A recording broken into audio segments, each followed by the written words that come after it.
బీజేపీలో ఈటెల రాజేందర్, బండి సంజయ్ మధ్య విభేదాలు, రాజీ కోసం హైకమాండ్ రంగంలోకి. హైదరాబాద్ జూలై 18 తెలంగాణ బీజేపీలో మరోసారి అంతర్గత వివాదాలు బహిర్గతమయ్యాయి. పార్టీకి చెందిన ఇద్దరు కీలక నేతలు ఈటెల రాజేందర్, కేంద్ర మంత్రి బండి సంజయ్ మధ్య తీవ్ర ఆరోపణలు, ప్రత్యారోపణలు రాజకీయ వర్గాల్లో చర్చనీయాంశంగా మారాయి.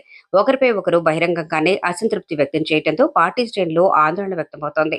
తన హుజూరాబాద్ నియోజకవర్గంలో బండి సంజయ్ జోక్యం చేసుకోవడంపై ఈటెల రాజేందర్ తీవ్ర అసహనం వ్యక్తం చేసినట్లు సమాచారం. రాష్ట్ర వ్యాప్తంగా తన రాజకీయ కార్యక్రమాలను అడ్డుకుంటున్నారని, తన అనుచరులకు పార్టీ పదవులు రాకుండా చూస్తున్నారని ఆయన ఆరోపించారు.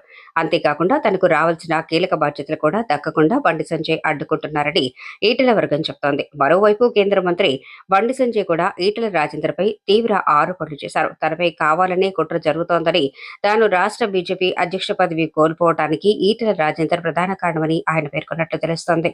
ఈటెలతో పాటు మరో ఎంపీ కూడా తన కుటుంబాన్ని రాజకీయంగా ఆభాసుపాలు చేసే ప్రయత్నం చేశారని బండి సంజయ్ ఆవేదన వ్యక్తం చేసినట్లు సమాచారం. ఈ పరిణామాలు తెలంగాణ బీజేపీలో వర్గపోరును మరోసారి తెరపైకి తెచ్చాయి. ఇద్దరు కీలక నాయకుల మధ్య విభేదాలు పార్టీ భవిష్యత్తు వ్యూహాలపై ప్రభావం చూపే అవకాశం ఉందని రాజకీయ విశ్లేషకులు అభిప్రాయపడుతున్నారు. ఇదిలా ఉండగా ఈ వివాదం మరింత ముదరకుండా చూసేందుకు బీజేపీ జాతీయ నాయకత్వం రంగంలోకి దిగినట్లు తెలుస్తోంది.